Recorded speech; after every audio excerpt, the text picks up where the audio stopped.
সবাইকে সালাম এবং শুভেচ্ছা। ইদানিং একটা কথা অনেকেই বলতে শুনছি যে ১৬ বছর ধরে দেশের সকল প্রতিষ্ঠানগুলিকে ধ্বংস করা হয়েছে।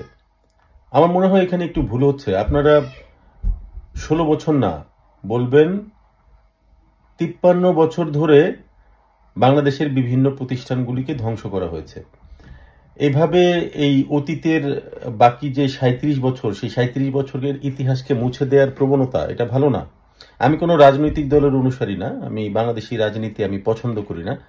অবশ্যই রাজনীতি করার ইচ্ছা আছে, কিন্তু সুস্থ একটা পরিবেশ যখন তৈরি হবে রাজনীতি করার মতো, যেখানে পরমত সহিষ্ণুতা থাকবে, একজন আরেকজনের প্রতি শ্রদ্ধা থাকবে, এবং শুধু বিজয় নয়, পরাজয়টাকেও যেখানে গণতান্ত্রিক প্রক্রিয়ার অংশ হিসেবেই মেনে নেওয়া হবে, এবং যেখানে সেই ইনফ্রাস্ট্রাকচার বা সিস্টেম থাকবে, অবকাঠামো থাকবে। কিন্তু আমার কথা হচ্ছে ১৯৭১ সালে দেশ স্বাধীন হওয়ার পরে আওয়ামী লীগ সরকার, এরপরে হচ্ছে জেনারেল জিয়ার হাত ধরে বিএনপি সরকার, এরপরে জেনারেল এরশাদের হাত ধরে জাতীয় পার্টির সরকার, হুসেন মোহাম্মদ এরশাদের যে স্বৈরতন্ত্র, এরপরে আবার বিএনপি, আওয়ামী লীগ, বিএনপি, এই বৃত্তের মধ্যেই তো আমাদের দেশটা ছিল। সার্জিদ আলম গতকাল বলেছেন যে আমাদের দেশে কখনোই ৫ বছরে জনতা সরকার দিতে পারেনি। কিভাবে দিবে? কারণ এই সিস্টেমের মধ্যেই স্বাধীনতা পরবর্তী সময়ে আমাদের সিস্টেমটাকে অ্যাবিউজ করে এই রাজনৈতিক বটবৃক্ষ, যেগুলি হচ্ছে একেবারে মানে রাজনৈতিক আগাছা আমি বলবো, এরা গড়ে উঠেছে।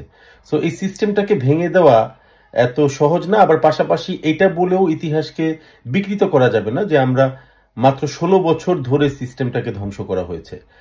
আপনারা যদি সত্যিকার অর্থে পরিবর্তন চান, তাহলে আমি মনে করি যে এই কথাগুলিতেও পরিবর্তন আনতে হবে। তা নাহলে এটা অনেকটা ওই ইসরায়েলের মতো হয়ে যাবে যে ফিলিস্তিনের যত সমস্যা সব নাকি শুরু হয়েছে ৭ই অক্টোবর থেকে। আসলে বাংলাদেশের সমস্যা শুরু হয়েছে ১৯৭১ পরবর্তী সময় থেকেই। ৭১ পূর্ববর্তী সময় যদি আপনি দেখেন, প্রত্যেকটা মানুষের মধ্যে আবেগ ছিল, প্রত্যেকটা মানুষ স্বাধীনতার জন্য একাট্টা ছিল। তারা রাজনৈতিক সকল মতবিভেদ ভুলে গিয়ে শুধু বাংলাদেশের স্বাধীনতার প্রশ্নে এক বিন্দুতে এসে জড়ো হয়েছিল।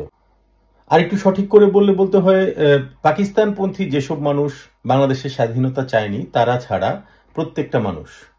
কিন্তু স্বাধীনতা পরবর্তী সময়ে যখনই দেখা গেছে যে সম্পদের হাতছানি এবং রাজনীতির সাথে সম্পদ যুক্ত হয়েছে, আপনার রাজনীতির সাথে পাওয়ার যুক্ত হয়েছে, তখনই কিন্তু এই সিস্টেমটাকে অ্যাবিউজ করা শুরু হয়েছে, এবং গত ৫৩ বছর ধরে এই অ্যাবিউজটা চলছে। তো আমরা খুব আশাবাদী যে আপনারা ভালো কিছু করবেন, ভালো কিছু করার সাইনবোর্ড দেখিয়েই মানুষকে আপনারা উদ্বুদ্ধ করতে পেরেছেন, যেটা বিগত বছরগুলিতে, বিগত ১৬ বছরে অন্য কোনো রাজনৈতিক দল পারেনি, তাদের সক্ষমতাই ছিল না আমি মনে করি।